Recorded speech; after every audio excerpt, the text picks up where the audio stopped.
আচ্ছা ওই এক দুটো পেঁচ আসছিল একটু বাংলা মনে আছে বের বাংলার বদল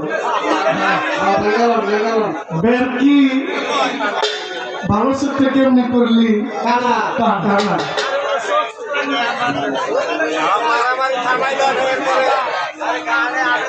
তো এই কথা কিন্তু একলা আমার যে কইছে আসলে তা না মানে হুদ্দা বলার গোষ্ঠী কইছে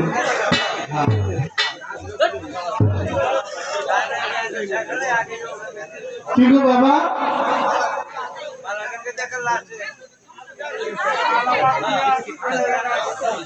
আচ্ছা আমি কি এক দু মিনিট কথা কোন যাব প্রশ্নের জবাব দেই আমার একটা গানে ছিল চার তরিকার দয়াল নবী কুরাইশ বংশে আসেন নবী চলছে বনের পাশে এখন ওনার প্রশ্ন হলো দুনিয়াতে এত বংশ থাকতে কেন কুরাইশ বংশে আসলো এর কারণ কি মা মায়েরা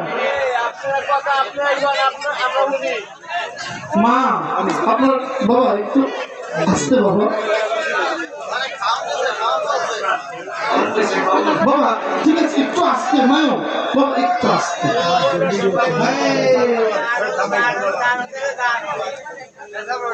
দেখেন কুরাইশ বংশটা আসছে ইব্রাহিম খলিলের ছেলে হযরত ইসমাইল নবীর বংশধর আদনান থেকে হযরত ইব্রাহিম থেকে দুজন ছেলে আসছে হযরত ইসহাক এবং হযরত ইসমাইল হযরত ইসহাক চলে গেছে ওই যে ইহুদি যার কাছ থেকে তৈরি বর্তমান পৃথিবীতে এই যে ইসরায়েল এই ইহুদি যাদের বংশের এটা হলো ইব্রাহিম নবীর বংশেরই তারা হলো ইয়াকুব নবীর থেকে চলেছে আর হযরত ইসমাইল থেকে আদনান হয়ে যে বংশটা মক্কায় আসছে এই বংশটা ছিল কুরাইশ বংশ যখন মুসা নবীকে তারা নবী পর্যন্ত মানত ততক্ষণ পর্যন্ত তারা ভালো ছিল যেই মাত্র আল্লাহ তাদেরকে ঈসা নবীকে পাঠিয়েছেন তারা ঈসাকে নবী হিসেবে মানলো না বরং হত্যা করার চেষ্টা করলো কাকে ঈসা নবীকে ওই হত্যা করার চেষ্টা করার কারণে হযরত ঈসা পয়গম্বরকে আল্লাহ তুলে নিয়ে গেছে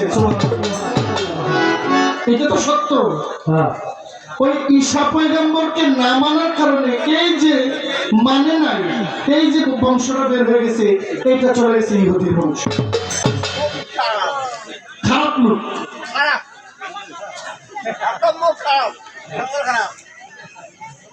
আর ইসমাইল হয়ে আদনান হয়ে যে বংশটা মক্কায় আসছে দেখেন পৃথিবীর মধ্যে সবচেয়ে দামি সম্মানিত আভিজাত এবং সবচেয়ে দামি উচ্চ বংশ হলো কুরাইশ বংশ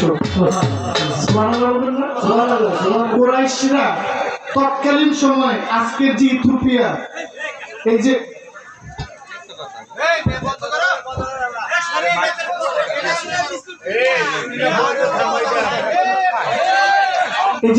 আর্জেন্টাইন ইথিওপিয়া পারস্য ইয়েমেন এই দেশগুলোতে তাদের যে বাণিজ্যটা ছিল সবচেয়ে বেশি বাণিজ্য তখন তারা করতো এবং পবিত্র মক্কা আপনারা জানেন আজকের যে কাবা ঘর এই কাবা ঘরের পিছনে দুইজন লোকের অবদান সবচেয়ে বেশি হযরত বাবা ইব্রাহিম খলিল এবং হযরত ইসমাইল পয়গম্বর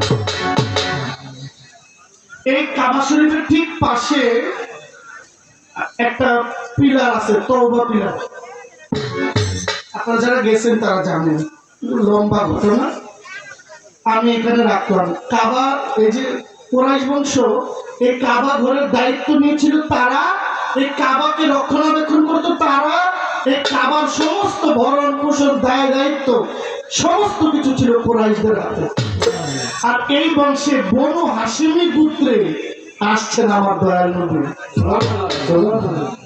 পবিত্র কোরআনে একটা সূরা আছে, সূরা কুরাইশ আছে আছে না? আছে আসেনি? কুরাইশদেরকে আল্লাহ পাক রহমতের ছায়ায় রেখেছেন। এই জন্য ওই বংশে আল্লাহ দুনিয়াতে নবীকে পাঠিয়েছেন, যার নাম হযরত মুহাম্মদ সাল্লাল্লাহু আলাইহি ওয়াসাল্লাম। আচ্ছা, এটা হলো আপনার প্রশ্ন। শরীয়ত লিখতে কয়টা হরফ লাগে? শরীয়ত লিখতে 5টা হরফ লাগে। শিন, সিন না, শিন, শিন, রা, ইয়া, আইন, তা। কয়টা হরফ? 5টা হরফ। শরীয়ত লিখতে 5টা হরফ লাগে। শিন সত্য, রা মদিনাওয়ালা, ইয়া একই, আইন কানুন নিয়ম সংবিধান, এবং তা নিজের মধ্যে আবদ্ধ করা, নবীর সত্য ধর্মকে বিশ্বাস করে নিজের চরিত্রের সাথে চরিতার্থ করা হলো শরীয়ত। এবং শরীয়তটা জানা, আল্লাহ নবী মেরাজ করেছেন, মেরাজ থেকে শরীয়তটা উম্মতের জন্য প্রকাশ্যে নিয়ে আসে। ঠিক আছে, এই যে গানটা করছেন, যে গানটা কি, করোরে ভাই আখেরের কাজ, ধ্যান যুগে হয় দিলের নামাজ, এইসব পাঞ্জে গানা তার কাছে টিকে না, সরার মাওলানা ভালো চোখটা কেমনি করলি কাম। প্রথম কথা হইল, এই সরার মাওলানা না হইলে আপনার মার আপনার বিয়াটা বই বলতো না। ঠিক ঠিক। দ্বিতীয় কথা হইল, এই সরার মাওলানা না হইলে আপনি মারা গেলে আপনার জানাজা দেওয়ার লোক থাকতো। আপনি সরার মাওলানা বলতে কাকে বুঝিয়েছেন? এটা কি তরিকতপন্থী মাওলানা নাকি বাতিল মাওলানা? আপনার বোঝা উচিত, আমি কি তরিকতপন্থী মাওলানা না আমি বাতিল মাওলানা? আমি কি হুসাইনি পক্ষে না এজিদি পক্ষে? ঠিক আছে, আমি কি আহলে বাইতের পক্ষে না আহলে বাইতের বিপক্ষে? আমি কি পীর মুর্শিদের পক্ষে না আমি পীর মুর্শিদের বিপক্ষে? আপনার সাথে আমার প্রশ্ন, কে পীর বিরোধী কে পীর পক্ষে তা নিয়ে না। আপনার সাথে আমার প্রশ্ন হলো শরীয়ত এবং মারা। কিন্তু আপনি পালাটা বানিয়েছেন শরীয়ত আর গীবত।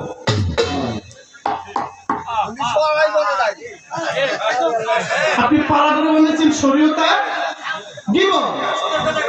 আপনি সারা রাত্র গান করবেন, সারা দিন গিয়ে ঘুমাবেন। আপনি যে বলছেন করোরে ভাই আখেরের কাজ, ধ্যান যুগে হয় দিলের নামাজ, রাত ভরে জয় পারলে গান গাইলো, দিন ভরে গাধার মতো ঘুমাইলো, আবার ঘুমের থেকে উঠে আবার কই গানে যাবো ওই চিন্তা করলো। তাহলে দিলের নামাজটা পড়লো কোন সময়? ওরে বাপ্পা, হ্যাঁ, ওই নতুন জামাই শ্বশুর বাড়িতে গেছে, নতুন জামাই শ্বশুর বাড়িতে গেছে, তো বাড়ির আশেপাশে যারা মুরব্বী আছে তাও জামাই ইসলাম মানেনি, নামাজ কালাম পড়েনিও, পরে ফজরের নামাজটা করছেন কয় রাকাত?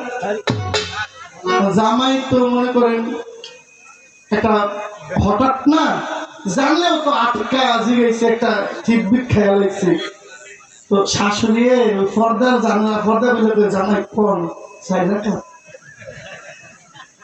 কোন কয় রাকাত জামাই দেখাইতেছে, কাও 14 রাকাত। তো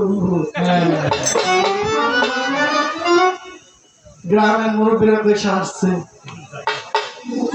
খুব ভালো নামাজি, চিন্তা মিতে গেছে গা। এখন শাশুড়ি কই, ও গোলামের ফুল তোমার কইতেছি না 4 রাকাত? আম্মা যে কি কয় 14-15 রাকাত কইছি, তারা মানে না, 4 রাকাত দিয়ে মানবো? আপনি 5 ওয়াক্ত 5 ওয়াক্ত নামাজে 17 ফরজ, আপনি 5 ওয়াক্ত 5 টাইমে 5 বার পড়েন না, 24 ঘন্টা পড়েন, এই সিটারে আমার কই লইব?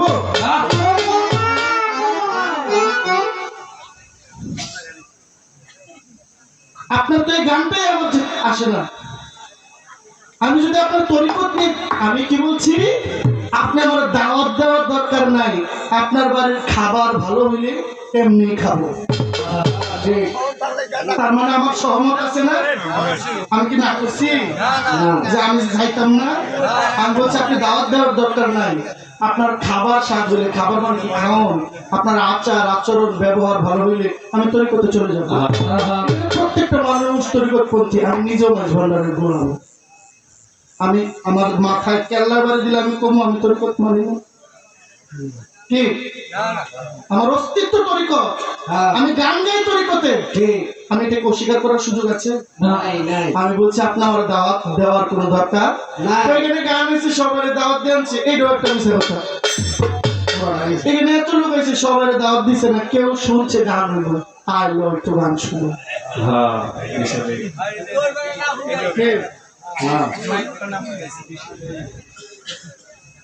করে তো কবার পারি বিকায় দেয় ঠিকছে। আমি জিজ্ঞেস করছিলাম আপনি শরীয়ত মানেননি? আমি শরীয়ত মানি। আপনি শরীয়ত মানেন না? শরীয়ত মানলে তো আপনি পর্দায় থাকতেন।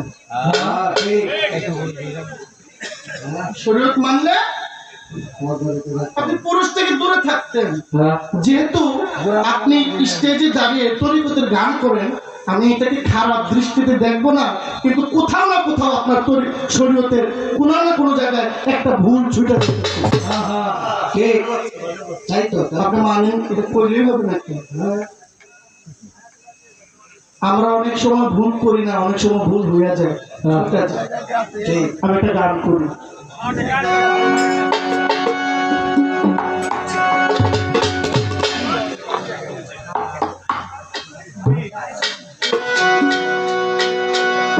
পাঁচগানা নামাজ আমার নবী মেরাজ করে উম্মতের জন্য পুরস্কার হিসেবে নামাজটাই আনছে। কিছু আনছে আর যা কিছু হলো দুনিয়ার কর্ম, কিন্তু মেরাজ থেকে পুরস্কার হিসেবে 5 ওয়াক্ত নামাজ আনছে। আপনি ধ্যান যুগে ভালো কাজও নামাজ, নামাজ মানে ভালো কাজ, আল্লাহর সাথে সম্পর্ক স্থাপন করা। এতিমেরে খাওয়াইলেও এটাও নামাজের অন্তর্ভুক্ত। গরিবের হক না মারলে এটাও নামাজের অন্তর্ভুক্ত। যে কোনো একটা ভালো কাজ এটা নামাজের অন্তর্ভুক্ত, সালাতের অন্তর্ভুক্ত। খালি 5 ওয়াক্ত নামাজ তা না। আচ্ছা, এই কথাটা যে কইলেন যে নামাজও পড়ে আবার কেউ তোমার কাছে যে সুদের টেহারা পাই এটা দিতা না, এটা কয়জন সঠে? আচ্ছা, আপনি যে কথাটা বললেন যে আলেম মানুষ 5 ওয়াক্ত, আপনারা এখানে কয়জন আছেন বাপের বেটা হইলে দাঁড়ায় কোন যে মসজিদের নামাজটা পড়ে সুদের টাকা খুঁজেন?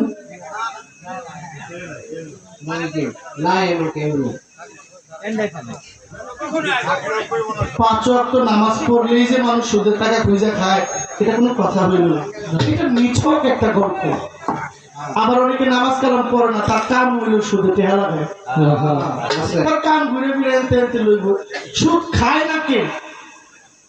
খায় না কে? ব্যাংকে সুদ খায় না, ব্যাংকে সুদ দেয় না।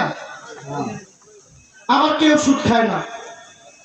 যারা আল্লাহকে ভয় পায় তারা কখনো সুদ খাবে না। তারা আনবো আইনা আবার এটার ওই পথেই তারা ব্যয় করে দিবে।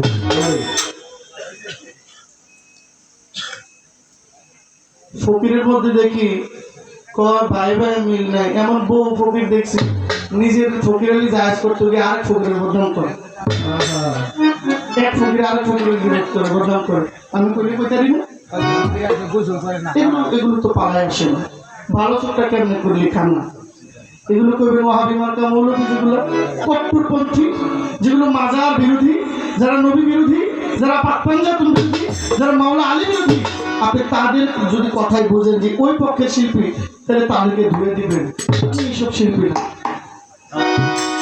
তাই তো আমার পরাণ ভরা তোমায় দেখবো,